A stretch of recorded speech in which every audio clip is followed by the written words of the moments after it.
लेकिन अभी तक हम सारे जो है एक स्टेट ऑफ शॉक में हैं। बगैर सवालात का जवाब दिए तो इसके बाद इनकी गाड़ी पे फायरिंग की गई और मैं गाड़ी आगे तक लेके जाता रहा। फिर मुझे बाद में एहसास हुआ कि अरशद को गोली लग गई है। कि ये दो भाई जो है खुर्रम और वकार, इनको कीनिया की पुलिस ने फौरी तौर पे छोड़ दिया। पाकिस्तान एम्बेसी के लोगों ने जब कहा कि हमें उन तक एक्सेस चाहिए तो उनका नहीं जी आप इन तक नहीं जा सकते। कि अरशद शरीफ को कीनिया आने का मशवरा किसने दिया? कीनिया में वो किसके फार्म हाउस पे रिहाइश पजीर थे? बहरहाल इसका जवाब मुझे मिल गया, मैं आपको बताऊंगा। बिस्मिल्लाहिर्रहमानिर्रहीम, अस्सलाम वालेकुम। कल रात पाकिस्तान के एक नामवर सहाफ़ी, हमारे बड़े अच्छे दोस्त, इंतहाई अच्छे इंसान अरशद शरीफ जो हैं वो कीनिया के शहर नायरोबी में उनको कत्ल कर दिया गया। ये खबर जब पाकिस्तान पहुंची तो मुझ तक और बाकी सहाफ़ी दोस्तों तक तो पहले तो इस बात पे यकीन ही नहीं आ रहा था।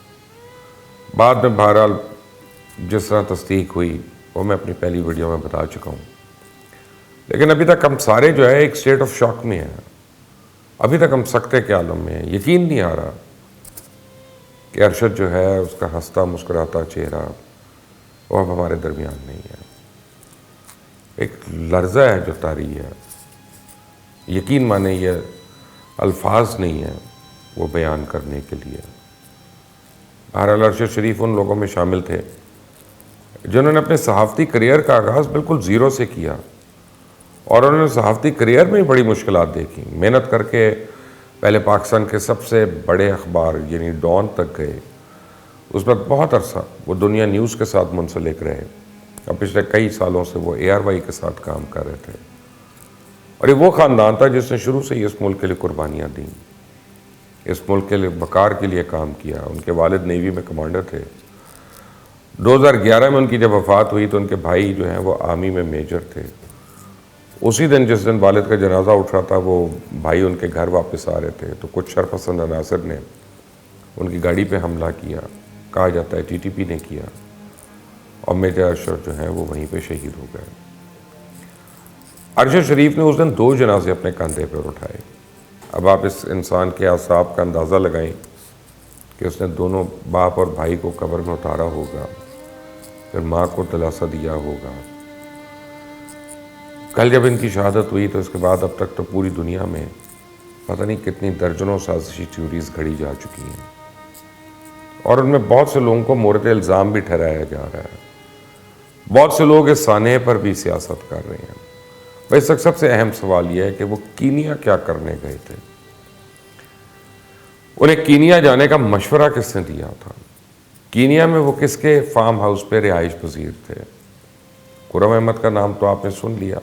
वकार खुर्रम का भाई वो क्यों था वहाँ पे?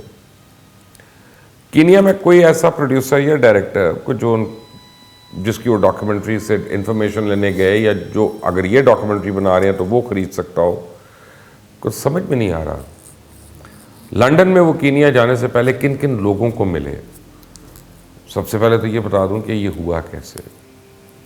कीनिया की पुलिस ने बहरहाल इसकी जिम्मेदारी कबूल कर ली।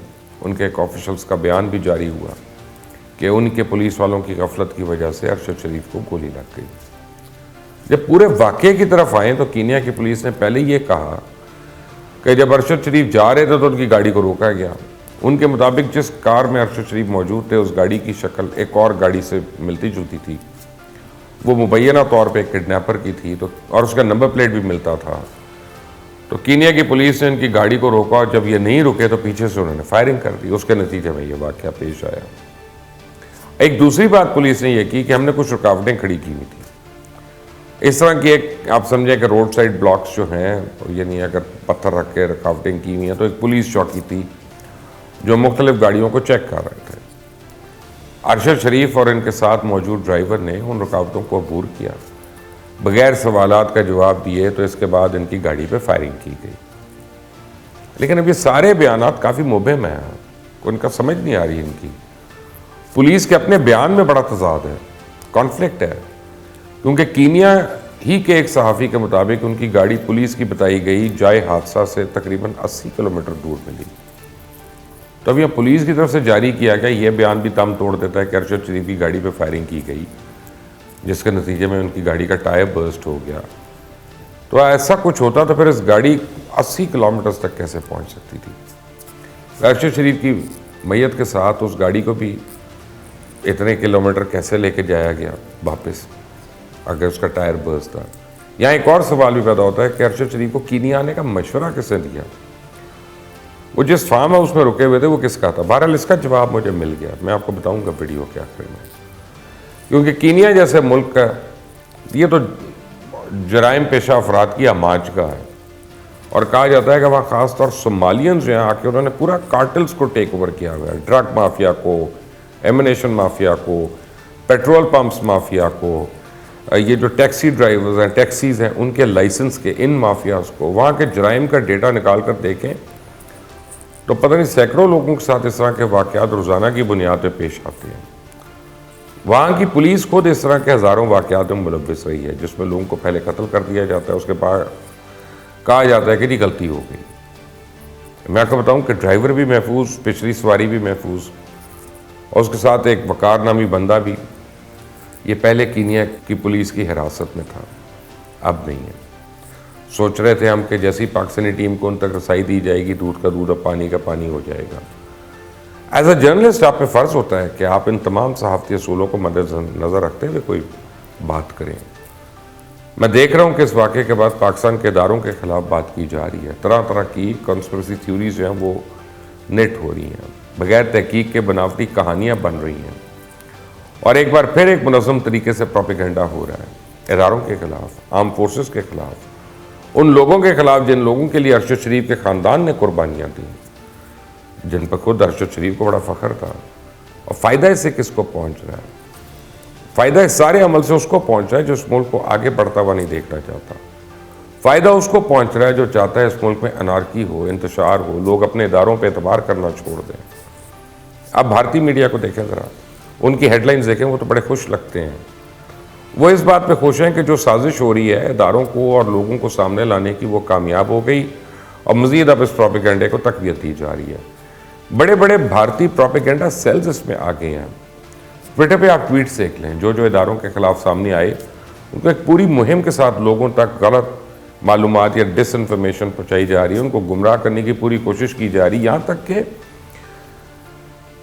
कल शाम को जब पाकिस्तान और इंडिया का मैच ख़त्म हुआ था तो पूरा भारत जो है वो कोहली, विराट कोहली और इंडियन टीम और उसके ऊपर लगा हुआ था, और तारीफ़ें और ये और वो, और कुछ स्टेट्स निकाल रहे हैं, ये कर रहे हैं, किसने कितने लंबे चौके मारे, छक्के मारे। और इस खबर के आने के बाद सडनली वो बैकडोर पे चला गया, और वो ये ज़्यादा इम्पोर्टेंट हो गया उनके लिए। दुख इस बात का है कि इसमें हमारे अपने शामिल हैं, और हमारे अपने मुल्क के सियासतदान सिर्फ अपनी सियासत के लिए इस प्रोपेगेंडा का हिस्सा बन रहे हैं। शीरी मज़ारी को देखें, इमरान खान को देखें, वो तो ट्वीट करके मुल्क के इदारों को एक दूसरे के सामने ही खड़ा करना चाहते हैं। पहले तो बगैर सबूत के कौमी सलामती के दायरे के बारे में मुहिम चलाई जा रही है, उस बाद अदालत को भी इसमें शरीक जुर्म किया जा रहा है, या शरीक किया जा रहा है कि जी आप इनके ख़िलाफ़ कुछ करें। अदालतें अपना आईनी इख्तियार रखती हैं, उन पास बेपनाह ताकत है, कानून के मुताबिक ही हर केस की तहकीक हो सकती है। जुडिशल कमीशन भी बनना चाहिए, तो सारी चीज़ें भी सामने आएंगी, और जब सारी तहकीकात हो जाए तो उसके बाद ही हक बनता है कि बयान दिया जाए। तो अगर आप कीनिया के हालात का जायज़ा लें तो वहाँ तो भारत का सरसूख बहुत ज़्यादा है। इंडिया के 2 सहाफ़ी भी कुछ अर्सा पहले लापता रहे वहाँ पे, 90 दिन लापता रहने के बाद पता चला कि उन्हें भी इसी पुलिस ने कत्ल किया। लेकिन इस केस की शफाफ तहकीकात बहरहाल होनी चाहिए। पाकिस्तान हाई कमीशन को भी चाहिए क्रिस्टल क्लियर तहकीकात करवाए, और वो शायद अब मुझे लगता है कि ना हो। क्यों, मैं आपको बताऊंगा। और ये सब अपनी निगरानी में उनको कराना चाहिए। इन लोगों के बारे में भी लोगों को एतबार में लिया जाए जो अरशद शरीफ के साथ थे। पुलिस की तरफ से जो स्टेटमेंट जारी की गई है इसमें शकूक व शुबहात है, उनका जवाब होना चाहिए। कीनिया की पुलिस क्यों बार बार खुर्रम अहमद को अरशद शरीफ का भाई डिक्लेयर कर रही है? हालांकि अरशद शरीफ के तो एक ही भाई थे, मेजर अशरफ, जो 2011 में शहीद हो गए थे। तो कीनिया की हुकूमत के पास ऐसे कौन से डॉक्यूमेंट्स मौजूद हैं जिनकी बुनियाद पर वो खुर्रम अहमद को भाई कह रही है? इसकी तहकीकात भी तो होनी चाहिए। ये मामला काफ़ी पेचीदा हो गया है, और जब तक इसमें खुर्रम अहमद और वकार को सामने नहीं लाया जाएगा, उनका बयान नहीं होगा, तब तक ऐसी ही चीज़ें मुबहम होंगी, और लोग खुद भी घड़ घड़ कर थ्योरियाँ बनाते रहेंगे। और मेरी तमाम पॉलिटिशियन से भी तो गुजारिश है कि सियासत के लिए आपके पास पूरी ज़िंदगी पड़ी है, सियासतदानों को तो अल्लाह ने बड़ी लंबी ज़िंदगी दी होती है, ये इतनी जल्दी कौम की जान नहीं छोड़ते। लेकिन जो यहाँ से चला गया, जो अपने घर वालों को, अपने बच्चों को तन्हा इस दुनिया में छोड़ गया, उसके जाने के बाद उस पर तो सियासत ना करें, उसके जनाजे को अपनी सियासत की सीढ़ी ना बनाएं। हमें मालूम है आप कॉन्स्पिरेसी थ्योरीज गढ़ने के माहिर हैं, आप किसी भी वाक़े को सियासी रंग दे सकते हैं। प्लीज़ कौम को मज़ीद गुमराह ना करें। इस आने से जितना दुख आपको है, शायद इससे कहीं ज़्यादा दुख और लोगों को है। शायद हम भी आप उतने ही गमज़दा हों। तहकीकात ज़रा होने दें, चीज़ें सामने आने दें, देख लेते हैं। मेरी अभी तक जो लेटेस्ट इत्तला है वो मैं आपको बता देता हूँ कि पोस्टमार्टम हो चुका है अरशद शरीफ का, और उनकी बॉडी को वो उन्होंने कर दिया है जो उन्होंने सील करना होता है, और अब थोड़ी देर में वो पाकिस्तान एम्बेसी के हवाले कर देंगे उनको, और फिर जो भी फ़्लाइट होगी या जो भी तरीका है वो उस तरह से वापस आ जाएंगे। अब यहाँ पे मुझे शक हो रहा है दो बातों के, कि ये दो भाई जो हैं खुर्रम और वकार, इनको कीनिया की पुलिस ने फौरी तौर पे छोड़ दिया एक बयान लेकर, और उनको जाने दिया। और पाकिस्तान एम्बेसी के लोगों ने जब कहा कि हमें उन तक एक्सेस चाहिए, हमने उनसे पूछना है, सवाल जवाब करने हैं कि ये क्या हुआ क्या नहीं हुआ, तो उन्होंने कहा नहीं जी आप इन तक नहीं जा सकते और आपको इन पर हम रसाई नहीं देंगे, हम आपको इनसे मिलने नहीं देंगे। इसका मतलब है कि वो अथॉरिटीज़ को छुपा रही हैं, उन लोगों के पास कोई ना कोई ऐसी इंफॉर्मेशन है जो वो छुपा रही हैं। उनके मतलब कहा जाता है कि वो आर्म्स डीलर्स हैं, और काफ़ी हैवी आर्म्स डीलर्स हैं, और पूरे इलाके में ना सिर्फ वो डील करते हैं बल्कि वो वेपन ट्रेनिंग भी देते हैं लोगों को, मुख्तलिफ लोगों को, मर्सनरी ग्रुप्स को, उन सारों को। तो अरशद उनके फार्म हाउस पे ठहरे हुए थे, ये खुर्रम के, और ये दूसरा वकार जो उसका भाई था खुर्रम का। तो वहाँ पे ठहरने की क्या वजह थी? क्या इनकी कोई डील हो रही थी, क्या कोई कारोबार था, या कोई किसी के मुतल्लिक और राइवल के मुतल्लिक कोई स्टोरी थी जो उन्होंने उनसे करवानी थी? लेकिन ये तो वो सवालात तो ऐसे बहुत हो सकते हैं, जवाब तो उन दोनों ने देना है। तो पुलिस ने एक सरसरी से उनसे स्टेटमेंट लेकर उनको रिलीज़ कर दिया। क्या पाकिस्तान एम्बेसी जो है इसके ऊपर जोर डाल सकेगी?